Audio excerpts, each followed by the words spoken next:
വൃക്കകളെ affect ചെയ്യുന്ന രോഗങ്ങൾ എന്തൊക്കെയാണ്? കിഡ്നി ഫെയിലിയറിലേക്ക് തള്ളിവിടുന്ന മറ്റ് അവസ്ഥകൾ എന്തൊക്കെയാണ്? കിഡ്നിയുടെ ആരോഗ്യം സംരക്ഷിക്കാനായി നമുക്ക് ഭക്ഷണത്തിൽ ഉൾപ്പെടുത്താവുന്ന കാര്യങ്ങൾ എന്തൊക്കെയാണ്? ഒഴിവാക്കേണ്ടത് എന്തൊക്കെയാണ്? അതിന് എത്ര വെള്ളം കുടിക്കേണ്ടതുണ്ട്? കിഡ്നിയുടെ രോഗം വന്നു കഴിഞ്ഞാൽ വെള്ളം കുടിക്കുന്നതിൽ റെസ്ട്രിക്ഷൻ ഉണ്ടാക്കേണ്ടതുണ്ടോ? അത് എത്രത്തോളം കുറയ്ക്കണം? തുടങ്ങിയ കാര്യങ്ങളെക്കുറിച്ചെല്ലാം നമുക്ക് ഇന്നൊന്ന് ഡിസ്കസ് ചെയ്യാം. നിർഭാഗ്യമെന്ന് പറയട്ടെ, നമ്മൾ ഡെയിലി കഴിക്കുന്ന അരി, ഗോതമ്പ്, പാല്, മുട്ട പോലുള്ള സാധനങ്ങൾ പോലും അലർജി ഉണ്ടാകാം.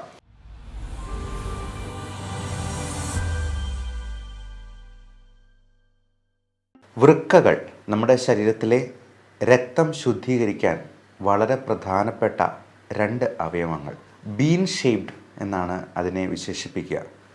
അതായത് ബീൻസിൻ്റെ വലിയ രണ്ട് ആകൃതിയിലുള്ള വൃക്കകൾ.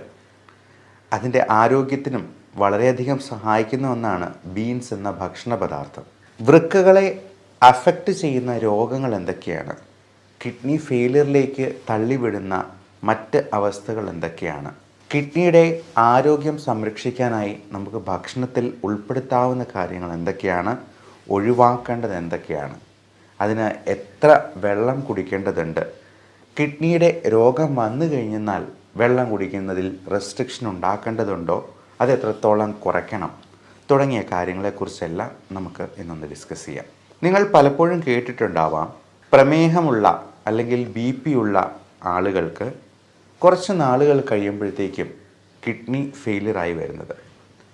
നമ്മൾ ഷുഗറിൻ്റെ കാര്യം പിന്നെയും കുറച്ചുകൂടി കേട്ടിട്ടുണ്ടാവാം. എന്നാൽ BP-യിൽ നിന്ന് കിഡ്നി ഫെയിലിയർ ഉണ്ടാകുന്ന ഹൈപ്പർടെൻസീവ് നെഫ്രോപ്പതി എന്ന് പറയുന്ന ഒരു കണ്ടീഷനെ പറ്റി പലർക്കും അത്ര തന്നെ അറിവുള്ളതല്ല. ഡയബറ്റിക് നെഫ്രോപ്പതി ഉണ്ടാകാം എന്നുള്ളതൊക്കെ പലർക്കും അറിയാം. എന്നാൽ അത് കിഡ്നിയുടെ മരുന്ന് കൊണ്ടുള്ള ഉപയോഗത്തിൽ നിന്ന് വരുന്ന ഫെയിലിയർ ആണ് എന്നാണ് പലരുടെയും തെറ്റിദ്ധാരണ. എന്നാൽ അങ്ങനെയല്ല. കിഡ്നി ഫെയിലിയർ ഉണ്ടാകുന്ന ഡയബറ്റിക് രോഗികളിൽ അല്ലെങ്കിൽ BP രോഗികളിൽ 90% അത് മരുന്ന് കഴിക്കാതെ കുറേ നാളുകൾ കൊണ്ട് കിഡ്നിയിലുണ്ടാകുന്ന ഡാമേജ് ഒരു ഘട്ടത്തിൽ അത് പുറത്ത് വരുന്നത്. അത് മരുന്ന് കഴിക്കുമ്പോഴും ചിലപ്പോൾ അത് കൺട്രോൾ അല്ലാണ്ട് പോയേക്കാം. എന്നാൽ പെട്ടെന്നൊരു ദിവസം അത് പുറത്ത് വരുമ്പോൾ ആൾക്കാർ വിചാരിക്കുക മരുന്ന് കഴിച്ചിട്ടാണ് ഇത് ഫെയിലിയർ ആവുന്നത് എന്നാണ്. എന്നാൽ അങ്ങനെയല്ല. അത് കുറേ വർഷങ്ങൾ കൊണ്ട് ഈ ഡാമേജ് ഇങ്ങനെ കൂടിക്കൂടി വന്ന് അവസാനം ഫെയിലിയറിലേക്ക് എത്തുകയാണ് ചെയ്യുക. എന്നാൽ ചില മരുന്നുകൾ തീർച്ചയായിട്ടും കിഡ്നിക്ക് ഫെയിലിയർ ഉണ്ടാക്കുന്നുണ്ട്. ഉദാഹരണത്തിന് വേദന സംഹാരികൾ, NSAIDs ഗ്രൂപ്പിൽ പെടുന്ന പാരസെറ്റമോൾ ആണെങ്കിലും ഡൈക്ലോഫിനാക് പോലുള്ള മരുന്നുകളെല്ലാം ഓവർ ദ കൗണ്ടർ മെഡിസിനായിട്ട് ഡോക്ടർമാരൊന്നും ഒരിക്കലും ഒത്തിരി കൂടുതൽ കൊടുക്കുകയില്ല. അത് 1-2 എണ്ണം മാക്സിമം കഴിക്കാനായിട്ടേ പറയത്തുള്ളൂ. അത് 3-4 എണ്ണം വെച്ച് മാസങ്ങളോളമൊക്കെ കഴിക്കുമ്പോഴത്തേക്കുമാണ് കിഡ്നി ഫെയിലിയർ ഉണ്ടാവുക. കഴിവതും വേദന സംഹാരികൾ ഒഴിവാക്കാൻ തന്നെയാണ് ഞാൻ എൻ്റെ രോഗികളോട് പറയാറുള്ളത്. വേദന അത്ര അധികം ഉണ്ടെങ്കിൽ മാത്രം നമുക്ക് ഒരു ഗുളികയോ എല്ലാം കഴിക്കാവുന്നതാണ്. അത് ഡെയിലി 2-3 വെച്ച് കഴിക്കാൻ പാടില്ല എന്ന് ഞാൻ ഓരോ രോഗിയുടെ അടുത്തും പ്രത്യേകം പറയാറുണ്ട്. ഞാൻ ഒരു 5-8 ഗുളിക അല്ലാണ്ട് അതിൽ കൂടുതൽ കൊടുക്കാറുമില്ല. അതുപോലെ non judicious use of antibiotic. എന്ത് അസുഖം വന്നെന്നാലും ഒരാവശ്യവുമില്ലാണ്ട് ആൻറ്റിബയോട്ടിക് എടുക്കുന്നതിനെയാണ് ഈ നോൺ ജുഡീഷ്യസ് യൂസ് എന്ന് പറയുന്നത്. അങ്ങനെ വരുമ്പോഴും കിഡ്നിക്കും ലിവറിനുമൊക്കെ ചിലപ്പോൾ പ്രശ്നങ്ങളുണ്ടാകാം. മാത്രമല്ല ആൻറ്റിബയോട്ടിക് റെസിസ്റ്റൻസ് പോലും ഉണ്ടാകാം. ഏറ്റവും പ്രധാനം, നമുക്ക് കൃത്യമായിട്ടുള്ള ജലാംശം ശരീരത്തിലുണ്ടാകാതെ പോകുന്ന രീതിയിൽ എന്തെങ്കിലും തരത്തിലുള്ള ഡീഹൈഡ്രേഷൻ ഉണ്ടാക്കുന്ന ഇൻഫെക്ഷൻസ്, അണുബാധകൾ, ഇപ്പോൾ പലപ്പോഴും പല കൊച്ചുകുട്ടികൾക്കാണെങ്കിലും ശരി, മുതിർന്നവർ വലിയ എൽഡർലി ആയിട്ടുള്ള ആൾക്കാർക്കാണെങ്കിലും ശരി, ഭക്ഷണം ശരിക്കും കഴിക്കാത്തതുകൊണ്ടും വെള്ളം കുടിക്കാത്തതുകൊണ്ടും ഉണ്ടാകുന്ന നിർജ്ജലീകരണം തീർച്ചയായിട്ടും മൂത്രമുണ്ടാകുന്ന അവസ്ഥയെ അത് കുറച്ച് കളയും. അത് ഏതൊരു മെഷീൻ്റെയും കാര്യം ഓർത്താൽ മതി. ഇപ്പം നമുക്ക് നമ്മുടെ ശരീരത്തിൽ ആവശ്യത്തിന് ഓയിൽ കിട്ടാത്തതുപോലെ, നമ്മുടെ ഒരു ഓയിൽ എന്ന് പറയാവുന്നതാണ് ഈ ബ്ലഡ്. അപ്പോൾ ഒരു എൻജിന് ഓയിൽ കിട്ടാത്തതുപോലെയാണ് നമ്മുടെ ശരീരത്തിൽ ബ്ലഡ് കിട്ടാതെ പോകുന്നത്. അപ്പോൾ നമ്മുടെ ശരീരത്തിൻ്റെ എല്ലാ പ്രവർത്തനങ്ങളെയും അത് ബാധിക്കാനിടയുണ്ട്. അതുകൊണ്ട് ഒരു ദിവസം 3 ലിറ്ററെങ്കിലും വെള്ളം കുടിക്കാനായിട്ട് ആരോഗ്യവാനായ ഒരു വ്യക്തി പ്രത്യേകം ശ്രദ്ധിക്കണം. നമ്മൾ ഒരു കുപ്പി വെള്ളം എടുത്തു വെച്ച് അതിൽ 3 പ്രാവശ്യമെങ്കിലും നിറച്ച് കുടിക്കുന്നുണ്ടോ എന്നുള്ളത് ഉറപ്പ് വരുത്തുക. എന്നാൽ ചില അവസരങ്ങളിൽ കിഡ്നിക്ക് പ്രശ്നമുള്ളവർക്കോ അല്ലെങ്കിൽ ഹാർട്ടിൻ്റെ പമ്പിങ് ശരിയാകാതെ പോകുന്നവർക്കോ ലിവറിന് സിറോസിസ് പോലുള്ള അസുഖങ്ങൾ ബാധിച്ചിട്ടുള്ളവർക്കോ ഒക്കെ ഫ്ലൂയിഡ് റെസ്ട്രിക്ഷൻ ഉണ്ടാകാം. അവർ ഇത്രയും വെള്ളം കുടിച്ചെന്നാൽ അത് മുഴുവൻ മൂത്രമായിട്ട് പുറന്തള്ളാനുള്ള ശേഷി നമ്മുടെ ആന്തരിക അവയവങ്ങൾക്കില്ലാണ്ട് വരുമ്പോൾ, അതിൻ്റെ പമ്പിങ് ശരിയായിട്ട് സംഭവിക്കാൻ ഹൃദയത്തിന് ശേഷിയില്ലാണ്ട് വരുമ്പോൾ ഒക്കെ ഫ്ലൂയിഡ് റെസ്ട്രിക്ഷൻ പറയാറുണ്ട്. അത് 1.5 ലിറ്ററിൽ താഴ്ത്തി കുടിക്കാൻ പോലും ചിലപ്പോൾ ഡോക്ടർമാർ നിർദ്ദേശിച്ചേക്കാം. അത് GFR എന്ന് പറയുന്ന ഗ്ലോമറുലർ ഫിൽട്രേഷൻ റേറ്റ് എന്ന് പറയുന്ന ചില കണക്കുകളുണ്ട്. അത് വെച്ചിട്ടാണ് നമ്മൾ ഇതിൻ്റെ ഫ്ലൂയിഡ് റെസ്ട്രിക്ഷൻ ഏകദേശം പറയുക. അത് 1.5 ലിറ്ററൊക്കെയാണ് സാധാരണഗതിയിൽ ആൾക്കാരോട് പറയുക. അവരൊന്നും ഒത്തിരി വെള്ളം ഒരുമിച്ച് കുടിച്ചെന്നാൽ പോലും, അപ്പോൾ പച്ചവെള്ളത്തിന് പോലും സൈഡ് എഫക്റ്റ് ഉണ്ട് എന്നുള്ളതാണ് നമ്മൾ മനസ്സിലാക്കേണ്ടത്. ഏത് സംഗതിയാണെങ്കിലും ഒരളവിൽ കൂടുതൽ കഴിക്കുന്നത് ചിലപ്പോൾ ദോഷം ചെയ്തേക്കാം. ഓരോന്നിനും ഒരു ഡോസ് ഉണ്ട്, അതിന് എഫക്റ്റുമുണ്ട്, സൈഡ് എഫക്റ്റുമുണ്ട്.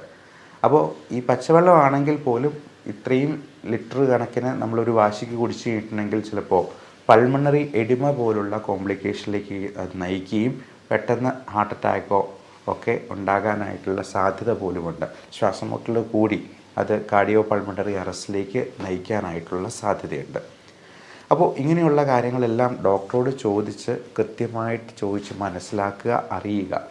അങ്ങനെ അതനുസരിച്ച് നമ്മൾ ഈ വെള്ളം കുടിക്കുന്നതിലാണെങ്കിലും റെസ്ട്രിക്ഷൻ കൊണ്ടുവരിക. ഇനി ഇതിന് കഴിക്കാവുന്ന ഭക്ഷണങ്ങൾ എന്തൊക്കെയാണ് എന്ന് നോക്കാം. ഏറ്റവും പ്രധാനമായിട്ട് പറയാവുന്നത് ഗ്രീൻ ലീഫി വെജിറ്റബിൾസ്, നല്ല പച്ച നിറത്തിലുള്ള ചീര, സ്പൈനാഷ് തുടങ്ങിയ സാധനങ്ങൾ, ക്യാപ്സിക്കം പോലുള്ള കാര്യങ്ങൾ എല്ലാം ധാരാളമായി ഉൾപ്പെടുത്തുക. നല്ല ഫ്രൂട്ട്സ് കഴിക്കുക. അത് ഒത്തിരി മധുരമുള്ള ഫ്രൂട്ട്സ് അല്ല, അധികം മധുരമില്ലാത്ത പഴങ്ങൾ. ഇപ്പോൾ കുക്കുംബർ പോലുള്ളതോ വെയിറ്റ് കുറയ്ക്കാൻ ഒതുങ്ങുന്ന രീതിയിലുള്ള പഴങ്ങളോ ഒക്കെ വളരെ നല്ലതാണ് ഡയബറ്റിക് ആയിട്ടുള്ള രോഗികൾക്കുമൊക്കെ. അതേപോലെ തന്നെ നമുക്ക് പേരയ്ക്ക, തണ്ണിമത്തൻ തുടങ്ങിയവയൊന്നും വലിയ മധുരമുള്ളതല്ല. ഇപ്പോൾ ഡയബറ്റിക് രോഗികളാണെങ്കിലും ഒരു പരിധിയിൽ കൂടുതൽ നമ്മൾ ഈ ചെറുപഴങ്ങളൊന്നും കഴിക്കുന്നത് നല്ലതല്ല. പ്രത്യേകിച്ചും നല്ല മധുരമുള്ള പാളയംകോടൻ പഴമോ അല്ലെങ്കിൽ ഞാലിപ്പൂവൻ, രസകദളി എന്നൊക്കെ പറയുന്ന പഴങ്ങളോ ഒക്കെ ഒത്തിരി കഴിക്കുന്നത് തന്നെ ഷുഗർ കൂട്ടാനായിട്ട് ഇടയാക്കും. അതേപോലെ നമുക്ക് മറ്റ് തലത്തിലുള്ള ഇൻഫെക്ഷൻസ്, പൊള്ളലേറ്റിട്ടുള്ളവർക്ക്, പൊള്ളലൊക്കെ കേൾക്കുമ്പോഴേക്കും ഇതിൻ്റെ ഡീഹൈഡ്രേഷൻ വളരെയധികം കൂടുതലായിരിക്കും. അപ്പോൾ അതുകൊണ്ട് തന്നെ നമുക്ക് കിഡ്നിക്ക് പ്രശ്നം ഉണ്ടാകാൻ സാധ്യതയുണ്ട്. അതുപോലെ വളരെ സിവിയർ എക്സസൈസ് ചെയ്യുന്നവർക്ക് ജലാംശം കുറഞ്ഞു പോകാം. മാത്രമല്ല ക്രിയാറ്റിൻ ഉണ്ടാകുന്ന നമ്മുടെ ശരീരത്തിൽ ആ സമയത്ത് ഒത്തിരി കൂടുന്നുണ്ട്. ഒത്തിരി സിവിയർ എക്സസൈസ് ചെയ്യുന്നവരാണെങ്കിൽ അതിനനുസരിച്ച് നന്നായിട്ട് വെള്ളം കുടിക്കാൻ നോക്കുക. അല്ലാന്നുണ്ടെങ്കിൽ ചിലപ്പോൾ ക്രിയാറ്റിൻ്റെ അളവ് ചിലപ്പോൾ കൂടുതൽ കാണിച്ചേക്കാം. അതുപോലെ തന്നെയാണ് ഒത്തിരി പ്രോട്ടീൻ പൗഡർ കഴിക്കുന്നവർ. ഭയങ്കരമായിട്ട് പ്രോട്ടീൻ അടിച്ച് കയറ്റുമ്പോൾ നമ്മൾ ഈ വിപണിയിലൊക്കെ കാണുന്ന പലതരത്തിലുള്ള പ്രോട്ടീൻ പൗഡറുണ്ട്. അപ്പോൾ അങ്ങനെയുള്ള അൺനാച്ചുറൽ പ്രോട്ടീൻ പൗഡർ കഴിക്കുമ്പോഴത്തേക്കും നമ്മൾ ഈ ഒരു കാര്യം കൂടി അതിൻ്റെ കൂടെ ശ്രദ്ധിക്കേണ്ടതുണ്ട്.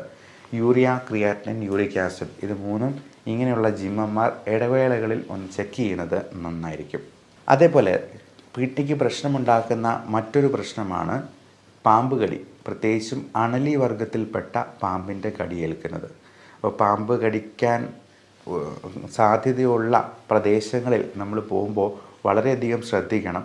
പ്രത്യേകിച്ചും അണലി എന്ന് പറഞ്ഞത് വളരെ ചേർന്ന് കിടക്കുന്ന ഒരു പാമ്പായതുകൊണ്ട് തന്നെ നമ്മളതിനെ കണ്ടു എന്ന് വരില്ല, അറിയാതെ പോയി ചവിട്ടാൻ സാധ്യതയുണ്ട്. ഇരുട്ടുള്ള പ്രദേശങ്ങളിൽ പോകുമ്പോൾ കയ്യിലൊരു ടോർച്ച് കരുതുക. മാത്രമല്ല നമ്മൾ ഒരു വടിയുണ്ടെങ്കിൽ അതുകൊണ്ട് ആദ്യമേ കുത്തി അത് ശബ്ദം ഉണ്ടാക്കിക്കൊണ്ട് മുമ്പോട്ട് പോകാൻ നോക്കുക. കാരണം നമ്മൾ നിലത്ത് കുത്തുമ്പോൾ അതിൻ്റെ വൈബ്രേഷനാണ് പാമ്പിന് കൂടുതൽ വ്യക്തമായിട്ട് അറിയുക, ശബ്ദത്തേക്കാൾ കൂടുതൽ. അപ്പോൾ അത് വെച്ചിട്ട് അത് വേഗം അങ്ങ് പോയിക്കോളും. അപ്പോൾ ഇങ്ങനെയുള്ള കാര്യങ്ങൾ നമ്മൾ നമ്മുടെ പ്രാക്ടിക്കൽ ലൈഫിൽ ശ്രദ്ധിച്ചെന്നാൽ തന്നെ ഇത്തരത്തിലുള്ള കാര്യങ്ങളിൽ നിന്നും കുറേയൊക്കെ നമുക്ക് ഒഴിവാക്കാൻ പറ്റും. അപ്പോൾ അണലി വർഗത്തിൽപ്പെട്ടതാണെങ്കിൽ ഇന്നലെ ഒരു അമ്മച്ചിയെ കോബ്ര, അതായത് മൂർഖൻ കടിച്ചിട്ട് കൊണ്ടുവരികയുണ്ടായി. ആൻറ്റിവെനമൊക്കെ കൊടുത്തു വിട്ടു എന്ന് പറഞ്ഞെന്നാലും നമുക്ക് ഉറപ്പിക്കാൻ പറ്റില്ല അത് എത്രത്തോളം റെസ്പോണ്ട് ചെയ്യും എന്നുള്ളതൊക്കെ. ഇങ്ങനെയുള്ള അവസരങ്ങൾ ഒഴിവാക്കുകയാണ് എപ്പോഴും നമ്മൾ ശ്രദ്ധയിൽ പുലർത്തേണ്ടത്. പാമ്പ് കടി ഏൽക്കാതിരിക്കാനായിട്ടുള്ള എല്ലാ മുൻകരുതലുകളും നമ്മൾ നോക്കുക. അടുത്ത കാര്യം, നമുക്ക് ഈ ഭക്ഷണത്തിൽ കഴിക്കാൻ പാടില്ലാത്തത് എന്തൊക്കെയാണ് കിഡ്നീസിൻ്റെ സംരക്ഷണത്തിന് വേണ്ടി. ഇതിൽ ഏറ്റവും പ്രധാനമായിട്ട് പറയാനുള്ളത് നമുക്ക് ഉപ്പിൻ്റെ ഉപയോഗം പരമാവധി കുറയ്ക്കുക എന്നുള്ളതാണ്. 2 പഞ്ചസാര. ഇത് രണ്ടും വൈറ്റ് പോയിസൺ ഗണത്തിൽ തന്നെ പെടുത്താവുന്നതാണ്.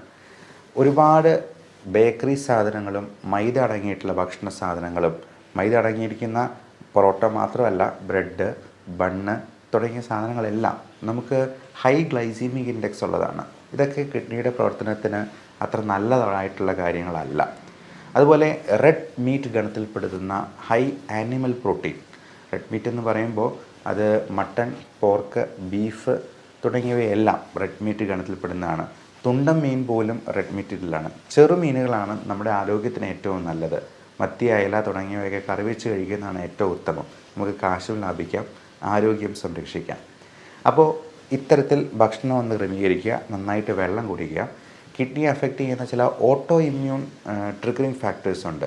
പ്രത്യേകിച്ചും IgA നെഫ്രോപ്പതി എന്നൊക്കെ പറയുന്ന ചില conditions, auto immune conditions, cystic kidney diseases. അപ്പോൾ ഇതിനൊക്കെ പലതരത്തിലുള്ള ഭക്ഷണങ്ങൾ പോലും കാരണമായേക്കാം. അതെന്താണ് കാരണം, നമുക്ക് എന്താണ് ഇൻടോളറൻസ് ഉണ്ടാക്കുന്നത് എന്നുള്ളത് കൃത്യമായിട്ട് കണ്ടുപിടിക്കാൻ ഇന്ന് ഒരു ടെസ്റ്റ് അവൈലബിൾ ആണ്. ആൻറ്റിജൻ സ്കിൻ പ്രിക്ക് ടെസ്റ്റ് എന്ന് പറയും. നമ്മൾ 71 അലർജൻസ് പാനലായിട്ട് ഇങ്ങനെ കയ്യിൽ വരച്ച് ഓരോ ഭക്ഷണത്തിൻ്റെയും റിയാക്ഷൻ വെച്ചിട്ട് നമുക്ക് കൃത്യം പറയാൻ പറ്റും എന്തിനോടാണ് നമുക്ക് അലർജി ഉള്ളത്. നിർഭാഗ്യമെന്ന് പറയട്ടെ, നമ്മൾ ഡെയിലി കഴിക്കുന്ന അരി, ഗോതമ്പ്, പാല്, മുട്ട പോലുള്ള സാധനങ്ങൾ പോലും അലർജി ഉണ്ടാകാം. അപ്പോൾ ഗോതമ്പിൻ്റെ അലർജിക്ക് നമ്മൾ ഗ്ലൂട്ടൻ ഇൻടോളറൻസ് എന്ന് പറയും. പാലിൻ്റെ അലർജിക്ക് ലാക്ടോസ് ഇൻടോളറൻസ് എന്ന് പറയും. ഇത് നോക്കിയാലല്ലാണ്ട് നമുക്കറിയാനേ പറ്റില്ല. നമ്മൾ ഡെയിലി ഇത് കഴിച്ചുകൊണ്ടിരിക്കും. ഇത് പലതരത്തിലുള്ള അലർജിക് പ്രോബ്ലംസും ഓട്ടോ ഇമ്മ്യൂൺ ട്രിഗേഴ്സ് മൂലമുണ്ടാകുന്ന മറ്റ് ഓട്ടോ ഇമ്മ്യൂൺ കണ്ടീഷൻസും ഒക്കെ ഉണ്ടാകാം. ഈ ഓട്ടോ ഇമ്മ്യൂൺ കണ്ടീഷൻ എന്ന് പറയുന്നത് നമ്മുടെ ശരീരത്തിലെ കോശങ്ങൾക്കെതിരെ നമ്മുടെ ശരീരം തന്നെ ആൻറ്റിബോഡീസ് ഉൽപ്പാദിപ്പിച്ച് പ്രതികരിക്കുന്ന ഒരവസ്ഥയാണ്. അപ്പോൾ ഇത്തരത്തിലുള്ള ടെസ്റ്റുകൾ അവൈലബിൾ ആണ്.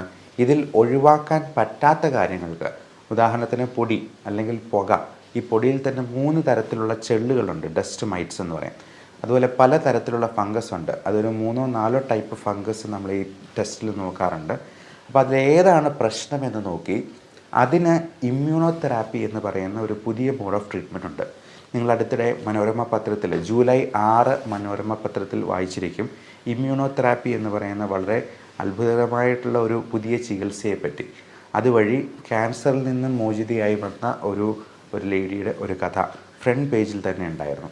അപ്പോൾ ഈ ഇമ്മ്യൂണോതെറാപ്പി എന്ന് പറയുന്ന ട്രീറ്റ്മെൻറ്റ് ഇങ്ങനെ പല അസുഖങ്ങൾക്കും നമുക്ക് ഉപയോഗപ്പെടുത്താവുന്നതാണ്. ഇങ്ങനെയുള്ള കാര്യങ്ങളെക്കുറിച്ച് നിങ്ങളെ ഡോക്ടറോട് ചോദിച്ച് മനസ്സിലാക്കുകയും ചെയ്യാം. ഇനി കിഡ്നിയുടെ ആരോഗ്യത്തിനായിട്ട് നമ്മൾ ചെയ്യേണ്ട കാര്യം, നന്നായി വെള്ളം കുടിക്കേണ്ടത് അത്യാവശ്യമാണ്. ഈ വെള്ളം കൂടി നമ്മൾ കിഡ്നിക്ക് രോഗമുണ്ടായി തുടങ്ങി എന്നറിഞ്ഞു കഴിഞ്ഞിട്ടുണ്ടെങ്കിൽ അതിൽ റെസ്ട്രിക്ഷൻ ഉണ്ടാക്കേണ്ടതാണ്. നമ്മൾ മൂത്രം ഒഴിക്കുമ്പോൾ ഇടയ്ക്കിടയ്ക്ക് മൂത്രത്തിൽ പതയുണ്ടോ എന്നുള്ളത് നോക്കുക. അങ്ങനെ സംശയമുണ്ടെങ്കിൽ ഒരു യൂറിൻ റൊട്ടീൻ എക്സാമിനേഷൻ നടത്തി ആൽബുമിൻ 2+നോ 3+നോ ഒക്കെ കാണുവാണെങ്കിൽ മൈക്രോ ആൽബുമിൻ യൂറിയ ഉണ്ടോ എന്നുള്ള ഒരു ടെസ്റ്റ് കൂടി ഒന്ന് നടത്തി നോക്കുന്നത് ഉചിതമായിരിക്കും. അതേപോലെ കൃത്യമായുള്ള ഇടവേളകളിൽ യൂറിയ, ക്രിയാറ്റിനിൻ, യൂറിക് ആസിഡ് തുടങ്ങിയവ നോക്കുക. അത് കൃത്യമല്ല എന്നുണ്ടെങ്കിൽ ഡോക്ടറോട് ചോദിച്ചതിന് വേണ്ട ക്രമീകരണങ്ങൾ നടത്തുക. ഇനി ഇതിന് കൊടുക്കാവുന്ന ചില മരുന്നുകളുമുണ്ട്. വളരെ സേഫായിട്ടുള്ള, സൈഡ് ഇഫക്റ്റ് ഒന്നുമില്ലാത്ത രീതിയിലുള്ള മരുന്നുകളാണ് നമ്മൾ കിഡ്നി പ്രശ്നമുള്ളവർക്ക് കൊടുക്കുക. അപ്പോൾ ആൻറ്റിബയോട്ടിക്സ് ആണെങ്കിൽ പോലും കൊടുക്കേണ്ടപ്പോൾ റീനൽ ഡോസേജ് എന്ന് പറയും. അതായത് സാധാരണ ആൾക്കാർക്ക് കൊടുക്കുന്നതിൻ്റെ പകുതിയൊക്കെ ആയിരിക്കും ഇങ്ങനെയുള്ള കിഡ്നി രോഗികൾക്ക് കൊടുക്കുക. അത് ഡോക്ടറോട് ചോദിച്ച് മാത്രം അങ്ങനെയുള്ള കാര്യങ്ങൾ ചെയ്യുക. അപ്പോൾ ഇതിന് സേഫായിട്ട് കൊടുക്കാവുന്ന ചില മരുന്നുകളുണ്ട്. N-acetylcysteine എന്ന് പറയുന്ന ഒരു മരുന്നുണ്ട്. അത് എഫർവെസൻറ്റ് ടാബ്ലറ്റ്, അതായത് വെള്ളത്തിൽ ജസ്റ്റ് ഒരു ഗ്ലാസ്സിൽ ഒരു ഗുളിക ഇട്ടെന്നാൽ അതിങ്ങനെ അലിഞ്ഞ് ചേരും, ഒരു ഓറഞ്ച് ജ്യൂസ് പോലെ. അത് കുടിച്ചു കഴിഞ്ഞാൽ നമുക്കുള്ള ഗുണം, നമ്മുടെ ശരീരത്തിലെ ടോക്സിൻസിനെ എല്ലാം അത് മൂത്രമായിട്ടും മലമായിട്ടും അതങ്ങ് പുറന്തള്ളുന്നതാണ്. നമ്മൾ പൾമണോളജിസ്റ്റിനൊക്കെ ആണെങ്കിൽ കഫം ഇളകി പോകാനായിട്ട് അത് ഉപയോഗിക്കാം. അതുപോലെ കിഡ്നിക്കും അത് ടോക്സിൻസ് എല്ലാം റിലീവ് ചെയ്യാനായിട്ട് ഹെൽപ്പ് ചെയ്യും എന്നുള്ളതാണ്. അതുപോലെ കാൽഷ്യം അസറ്റേറ്റ് പോലുള്ള കോമ്പൗണ്ട്സ് നമ്മൾ കിഡ്നി പേഷ്യൻസിന് കൊടുക്കാറുണ്ട്. ഈ ഇങ്ങനെ പേഷ്യൻസിന് pH ചിലപ്പോൾ വേരിയേഷൻസ് വരാം. ഇപ്പോൾ നമ്മുടെ നോർമൽ ബ്ലഡിൻ്റെ pH 7.35 to 7.45 ആണ് എന്ന് പറയുന്നത് വളരെ കൃത്യതയുള്ള ഒരു റേഞ്ചാണ്. അത് 7.34 ആയെന്നാൽ പോലും അസിഡോസിസ് ആണ്. അതുപോലെ 7.46 ആയെന്നാൽ പോലും ആൽക്കലോസിസ് ആണ്. അപ്പോൾ ഇത് പലപ്പോഴും കിഡ്നി രോഗികളിൽ ഈ pHൻ്റെ ലെവലിൽ വ്യത്യാസം വരാം. അത് അസിഡോസിസിലോട്ട് പോകാം. ആ അസിഡോസിസ് തന്നെ റെസ്പിറേറ്ററി അസിഡോസിസ് ഉണ്ട്, മെറ്റബോളിക് അസിഡോസിസ് ഉണ്ട്. അതായത് ലങ്സും കിഡ്നിയുമാണ് ഈ pH ലെവൽ മെയിൻറ്റെയിൻ ചെയ്യുന്നതിൽ ഏറ്റവും പ്രധാനപ്പെട്ട പങ്ക് വഹിക്കുന്ന രണ്ട് അവയവങ്ങൾ. അപ്പോൾ കിഡ്നിക്ക് പ്രശ്നമുള്ളപ്പോഴത്തേക്കും ലങ്സ് അതിനെ കോമ്പൻസേറ്റ് ചെയ്യാനായിട്ട് ശ്രമിക്കും. ചിലപ്പോൾ കോമ്പൻസേറ്റ് ചെയ്യാനായിട്ട് അവൻ സക്സസ്ഫുൾ ആയില്ലെന്നുണ്ടെങ്കിൽ ഇത് അസിഡോസിസ് ആയിട്ട് തന്നെ കണ്ടിന്യൂ ചെയ്യും. അങ്ങനെ വരുമ്പോൾ പലപ്പോഴും സോഡ ബൈകാർബണേറ്റ് പോലുള്ള മരുന്നുകൾ ടാബ്ലറ്റായിട്ടും ഇഞ്ചക്ഷനായിട്ടും ഒക്കെ കൊടുക്കുന്നത് നിങ്ങൾ പലപ്പോഴും നിങ്ങളുടെ റിലേറ്റീവ്സിൽ തന്നെ കണ്ടിട്ടുണ്ടാവാം. അപ്പോൾ ഇത്തരത്തിലുള്ള പല മരുന്നുകളും കിഡ്നിയുടെ ഫങ്ഷൻ നമ്മൾ പ്രൊട്ടക്റ്റ് ചെയ്ത് നിർത്താനായിട്ട് നമ്മൾ ശ്രമിക്കാറുണ്ട്. ഇതിലൊന്നും ശരിയായില്ല, യൂറിയ ക്രിയാറ്റിൻ കൂടി പോവുകയാണ്, ക്രിയാറ്റിനിൻ 5ഉം 6ഉം ഒക്കെ ആയി പോവുകയാണെന്നുണ്ടെങ്കിൽ ഡോക്ടർ ഇതിൻ്റെ അവസാന ഓപ്ഷനായ ഹീമോഡയാലിസിസ് എന്ന ഇതിലേക്ക് എത്തും. ആഴ്ചയിൽ 1 2 തവണ ചിലപ്പോൾ 3 തവണ വരെ ഹീമോഡയാലിസിസ് ചെയ്യുന്നത് അത്ര നല്ല അനുഭവമായിരിക്കില്ല. അപ്പോൾ ചെറുപ്പക്കാർക്കാണ്, വലിയ പ്രായമായിട്ടൊന്നുമില്ല, മറ്റ് അവയവങ്ങൾക്കൊന്നും വലിയ ഡാമേജ് ഇല്ല എന്നുണ്ടെങ്കിൽ ഒരുപക്ഷെ നിങ്ങളുടെ ഡോക്ടർ ഹീമോഡയാലിസിസ് എന്ന ഓപ്ഷനിൽ നിന്നും അടുത്ത പടിയായിട്ടുള്ള കിഡ്നി ട്രാൻസ്പ്ലാന്റേഷൻ എന്ന ലെവലിലേക്കും ചിലപ്പോൾ ചിന്തിച്ചേക്കാം. അപ്പോൾ അതിനൊക്കെ മുമ്പ് നമ്മുടെ കിഡ്നീസിനെ സംരക്ഷിച്ച് നിർത്തി രോഗങ്ങളെ അകറ്റി നിർത്താനായിട്ട് നമുക്ക് പരമാവധി നമ്മുടെ ജീവിതചര്യയിലൂടെ തന്നെ നോക്കാനായിട്ട് ശ്രമിക്കാം. Thank you.